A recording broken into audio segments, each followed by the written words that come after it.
Hello ವೀಕ್ಷಕರೇ, ಲಲಿತಾ ಮತ್ತು ಅಪರ್ಣಾ ವ್ಲಾಗ್ಗೆ ನಿಮ್ಮೆಲ್ಲರಿಗೂ ಸ್ವಾಗತ. ಇವತ್ತು ನಾವಿಲ್ಲಿ ಮಧ್ಯಾಹ್ನದ ಲಂಚ್ಗೆ ಒಂದು ರಸ ಪ್ರಿಪೇರ್ ಮಾಡ್ತಾ ಇದ್ದೀವಿ. ಅದು ಮೆಂತ್ಯ ಸೊಪ್ಪು ಮತ್ತು ಅವರೆಕಾಳು ಹಾಕಿ ಒಂದು ರಸ ಮಾಡ್ತೀವಿ. ಇದಕ್ಕೆ ಬೇಳೆ ಉಪಯೋಗಿಸೋದಿಲ್ಲ, ತೆಂಗಿನಕಾಯಿ ಮಾತ್ರ. ನಾವಿದಕ್ಕೆ ರಸ ಅಂತ ಹೇಳ್ತೀವಿ. ನೀವೇನು ಹೇಳ್ತೀರಾ ಕಮೆಂಟ್ ಮಾಡಿ ತಿಳಿಸಿ ನಮಗೆ. ಈ ರಸ ಮಾಡೋದಕ್ಕೆ ನಮಗೆ ಫಸ್ಟಿಗೆ ಬೇಕಾಗೋದು ಮಸಾಲೆ ಪ್ರಿಪೇರ್ ಮಾಡ್ಕೋಬೇಕು. ಇದಕ್ಕೆ ಈ ಮಸಾಲೆ ಪ್ರಿಪೇರ್ ಮಾಡ್ಕೊಳ್ಳೋದಕ್ಕೆ ಇಂಗ್ರೀಡಿಯೆಂಟ್ಸು ನಾನಿಲ್ಲಿ ಪ್ಲೇಟ್ನಲ್ಲಿ ಇಟ್ಕೊಂಡಿದ್ದೀನಿ.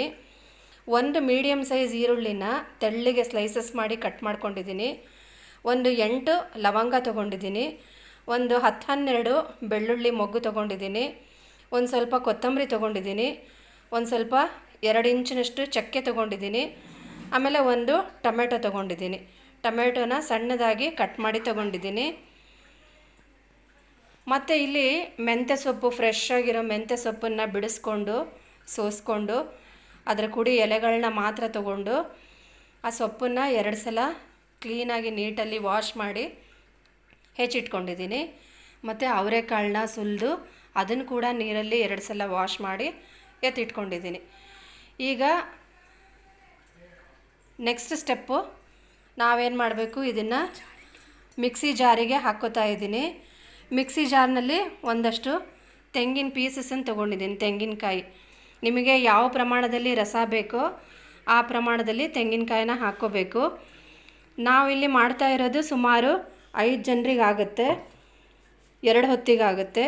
ನೀವು ಎಷ್ಟು ಜನ ಇದ್ದೀರಾ, ಎಷ್ಟು ಹೊತ್ತಿಗೆ ಬೇಕು ನಿಮಗೆ, ಅದ್ರ ಮೇಲೆ ನೀವು ತೆಂಗಿನಕಾಯಿ ಪ್ರಮಾಣನ ಹೆಚ್ಚು ಅಥವಾ ಕಡಿಮೆ ಮಾಡ್ಕೋಬಹುದು.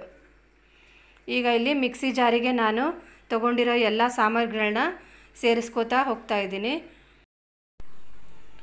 ಈಗ ಸ್ಟವ್ ಮೇಲೆ ಒಂದು ಬಾಣಲೆ ಇಟ್ಕೊಂಡು ಅದಕ್ಕೆ ಸ್ವಲ್ಪ ಎಣ್ಣೆ ಹಾಕಿ, ಎಣ್ಣೆ ಬಿಸಿಯಾದ ನಂತರ ಈರುಳ್ಳಿ, ಚಕ್ಕೆ ಮತ್ತು ಲವಂಗನ ಎಣ್ಣೆಯಲ್ಲಿ ಸ್ವಲ್ಪ ಫ್ರೈ ಮಾಡ್ಕೋಬೇಕು. ಫ್ರೈ ಮಾಡ್ಕೊಂಡು ಆದಮೇಲೆ ಇದನ್ನು ಮಿಕ್ಸಿ ಜಾರಿಗೆ ಸೇರಿಸ್ಕೊಳ್ಳೋದು. ಈರುಳ್ಳಿ ಸ್ವಲ್ಪ ಕೆಂಪಗಾಗೋವರೆಗೂ ಇದನ್ನು ಫ್ರೈ ಮಾಡ್ಕೋಬೇಕು.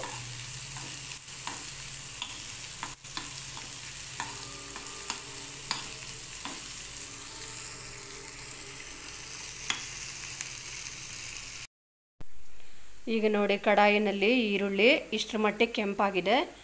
ಈಗ ಸಾಕಿದು. ಇದನ್ನು ಸ್ವಲ್ಪ ತಣ್ಣಗಾಗೋವರೆಗೂ ಬಿಟ್ಟು ಆಮೇಲೆ ಇದನ್ನು ಮಿಕ್ಸಿ ಜಾರಿಗೆ ಸೇರಿಸ್ಕೋಬೇಕು. ಉಳಿದಿರೋ ಸಾಮಾನು ಜೊತೆಗೆ, ಉಳಿದಿರೋ ಸಾಮಾನು ಇದೆಯಲ್ಲ, ಕೊತ್ತಂಬರಿ, ಟೊಮೆಟೊ, ಬೆಳ್ಳುಳ್ಳಿ ಎಲ್ಲ ಇದೆಯಲ್ಲ, ಅದ್ರ ಜೊತೆಗೆ ಸೇರಿಸ್ಕೋಬೇಕು. ಈಗ ಎಲ್ಲ ಸಾಮಾನನ್ನು ಸೇರಿಸಾಗಿದೆ ಈ ಜಾರ್ಗೆ. ಇದಕ್ಕೆ ಸ್ವಲ್ಪ ಸ್ವಲ್ಪನೇ ನೀರು ಹಾಕ್ಕೋತಾ ಮಿಕ್ಸಿಯಲ್ಲಿ ನುಣ್ಣಗೆ ರುಬ್ಬಬೇಕು ಇದನ್ನು. ಈಗ ನೋಡಿ, ಇದನ್ನು ಚೆನ್ನಾಗಿ ನುಣ್ಣದಾಗೋವರೆಗೂ, ತುಂಬ ದೋಸೆ ಹಿಟ್ಟಿನ ಥರ ಚೆನ್ನಾಗಿ ನುಣ್ಣಗಾಗಬೇಕು, ಆ ಥರ ರುಬ್ಕೋಬೇಕು. ಈಗ ಸ್ಟವ್ ಮೇಲೆ ಒಂದು ಕುಕ್ಕರ್ ಇಟ್ಕೊಂಡಿದ್ದೀನಿ. ಆ ಕುಕ್ಕರಿಗೆ ಒಗ್ಗರಣೆ ಮಾಡ್ಕೊಳ್ಳೋಕ್ಕೆ ಸ್ವಲ್ಪ ಎಣ್ಣೆ ಹಾಕ್ಕೋತಾ ಇದ್ದೀನಿ. ಈ ಎಣ್ಣೆ ಒಂಚೂರು ಬಿಸಿಯಾದ ನಂತರ ಅದಕ್ಕೆ ನಾವು ಸುಲಿದು ತೊಳೆದು ಇಟ್ಕೊಂಡಿದ್ದೀವಲ್ಲ ಆ ಅವರೆಕಾಳನ್ನು ಹಾಕ್ಕೋತೀನಿ ಫಸ್ಟು.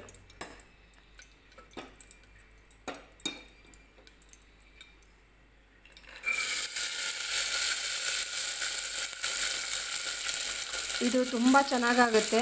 ನೀವು ಇದನ್ನು ಬೇಕಾದರೆ, ನಾನು ಇವಾಗ ಲಂಚ್ಗೆ ಅನ್ನದ ಜೊತೆ ತಿನ್ನೋದಕ್ಕೆ ಪ್ರಿಪೇರ್ ಮಾಡ್ತಾಯಿದ್ದೀನಿ. ನೀವು ಇದನ್ನು ಬೇಕಾದರೆ ದೋಸೆಗೆ, ಚಪಾತಿಗೆ, ಪೂರಿಗೆ, ರೊಟ್ಟಿಗೆ ಯಾವುದಕ್ಕೆ ಬೇಕಾದರೂ ಯೂಸ್ ಮಾಡ್ಕೋಬೋದು. ಇದರ ನೆಕ್ಸ್ಟು ಮೆಂತ್ಯ ಸೊಪ್ಪನ್ನು ಹಾಕ್ತೀನಿ. ಅವರೆಕಾಳು ಹಾಕಿ ಸ್ವಲ್ಪ ಫ್ರೈ ಮಾಡಾದ ತಕ್ಷಣ ಮೆಂತ್ಯ ಸೊಪ್ಪನ್ನು ಹಾಕ್ಕೋತೀನಿ. ಅದನ್ನು ಜೊತೆಗೆ ಫ್ರೈ ಮಾಡ್ಕೋತೀನಿ. ಹಸಿ ವಾಸನೆ ಹೋಗಬೇಕು ಮೆಂತ್ಯ ಸೊಪ್ಪಿಂದು ಮತ್ತು ಅವರೆಕಾಳಿಂದು.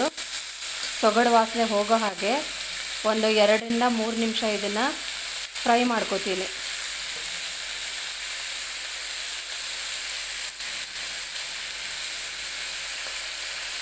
ಇದು ತುಂಬ ರುಚಿಯಾಗುತ್ತೆ. ಒಂದು ಸಲ ನೀವು ಟ್ರೈ ಮಾಡಿ ನೋಡಿ, ಮತ್ತು ಇದನ್ನು ಕಾಂಬಿನೇಷನ್ನು ನೀವು ಮರೆಯೋದಿಲ್ಲ. ಅವರೆಕಾಳು ಮತ್ತು ಮೆಂತ್ಯ ಸೊಪ್ಪಿನ ಕಾಂಬಿನೇಷನ್ನು.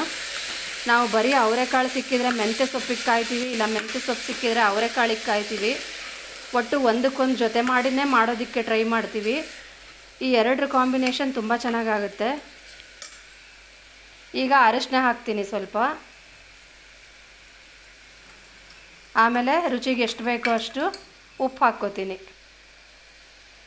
ಉಪ್ಪು ಪುಡಿ ಉಪ್ಪಾದರೂ ಸರಿ, ಕಲ್ಲುಪ್ಪಾದರೂ ಸರಿ, ನಿಮಗೆ ಯಾವುದು ಅಭ್ಯಾಸ ಇದೆಯೋ ಹಾಕಿ ರುಚಿಗೆ ಎಷ್ಟು ಬೇಕೋ ಅಷ್ಟು ನೋಡಿಕೊಂಡು ಒಟ್ಟು ರಸಕ್ಕೆ ಎಷ್ಟು ಬೇಕಾಗುತ್ತೆ ಆ ಉಪ್ಪನ್ನು ಈಗಲೇ ಸೇರಿಸ್ಕೋತೀನಿ. ಯಾಕಂದರೆ ಇದನ್ನು ನಾನು ಕುಕ್ಕರಲ್ಲೇ ಸೀಟಿ ಹೊಡಿಸ್ತಾ ಇರೋದ್ರಿಂದ ಉಪ್ಪು ಖಾರ ಎಲ್ಲ ಈಗಲೇ ಹಾಕ್ಕೋತೀನಿ. ಇದರ ನಂತರ ಖಾರದ ಪುಡಿನೂ ಅಷ್ಟೇ ರುಚಿಗೆ ತಕ್ಕಷ್ಟು ನಿಮಗೆ ಹೇಗೆ ಬೇಕೋ ಹಾಗೆ ಖಾರದ ಪುಡಿನ ಹಾಕಿ ಅದನ್ನು ಸ್ವಲ್ಪ ಫ್ರೈ ಮಾಡ್ಕೊಳ್ತೀನಿ, ಖಾರದ ಪುಡಿದ ವಾಸನೆ ಹೋಗೋ ಹಾಗೆ.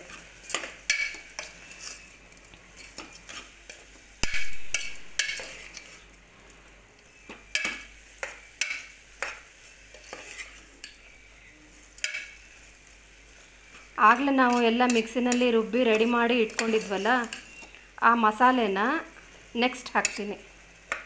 ಇದು ಸ್ವಲ್ಪ ಫ್ರೈ ಆಗಲಿ. ನೆಕ್ಸ್ಟ್ ಆ ಮಸಾಲೆನ ಹಾಕ್ಕೋತೀನಿ, ರುಬ್ಬಿರೋ ಮಸಾಲೆನ ಅಷ್ಟನ್ನು.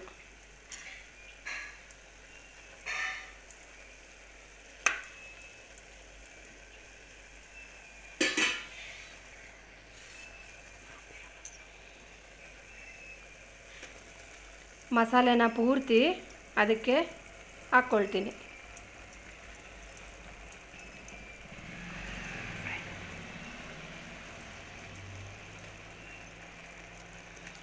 ಈ ಹಾಕಿರೋ ಮಸಾಲೆ ಕೂಡ ಸ್ವಲ್ಪ ಹೊತ್ತು ಫ್ರೈ ಆಗೋದಕ್ಕೆ ಬಿಡಬೇಕು. ಆ ಮಿಕ್ಸಿಯಲ್ಲಿ ಉಳಿದಿರೋ ಮಸಾಲೆಗೆ ಸ್ವಲ್ಪ ನೀರು ಹಾಕಿ ಆ ನೀರನ್ನು ಕೂಡ ಇದಕ್ಕೆ ಸೇರಿಸ್ಕೋತೀನಿ. ಮತ್ತು ನಾವು ಅವರೆಕಾಳು ಬೇಯಿಸ್ಕೊಂಡಿದ್ವಲ್ಲ ಅದರದ್ದು ಸ್ವಲ್ಪ ನೀರನ್ನು ಹಾಕ್ಕೋತೀನಿ. ನೀವು ಅವರೆಕಾಳನ್ನು ಬೇಯಿಸಿ ಬೇಕಾದರೂ ಹಾಕ್ಕೋಬೋದು ಅಥವಾ ಡೈರೆಕ್ಟಾಗಿ ಬೇಕಾದರೂ ಹಾಕ್ಕೋಬೋದು. ಬೇಯಿಸಿ ಹಾಕಿದ್ರೆ ಒಂದೇ ವಿಸಲ್ ಸಾಕಾಗತ್ತೆ. ಅವರೆಕಾಳು ಬೇಯಿಸಿರಲಿಲ್ಲ ಅಂತಂದರೆ 2-3 ವಿಸಲ್ ತೊಗೋಬೇಕಾಗತ್ತೆ.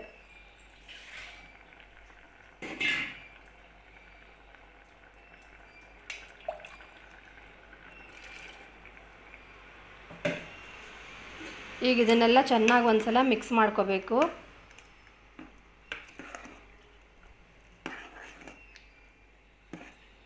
ರೊಟ್ಟಿಗೆ ಪಲ್ಯಕ್ಕೆ ಆದರೆ ಸ್ವಲ್ಪ ನೀರಿನ ಪ್ರಮಾಣ ಕಡಿಮೆ ಹಾಕ್ಕೊಳ್ಳಿ.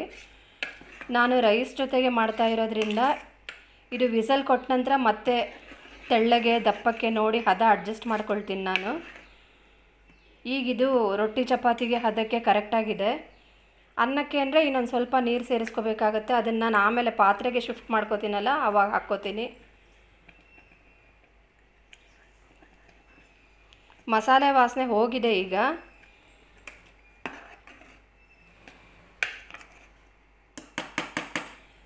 ಲಿಡ್ನ ಕ್ಲೋಸ್ ಮಾಡ್ತಾ ಇದ್ದೀನಿ.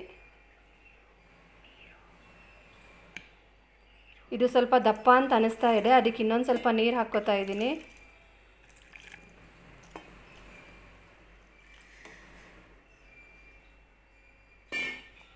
ಹದ ಸಾಕಿದು ಕರೆಕ್ಟಾಗಿದೆ. ಈಗ ಟೇಸ್ಟ್ ಕೂಡ ನೋಡಿದ್ದೀನಿ, ಉಪ್ಪು ಖಾರ ಸರಿಯಾಗಿದೆ. ಈಗ ಲಿಡ್ನ ಕ್ಲೋಸ್ ಮಾಡ್ತಾ ಇದ್ದೀನಿ.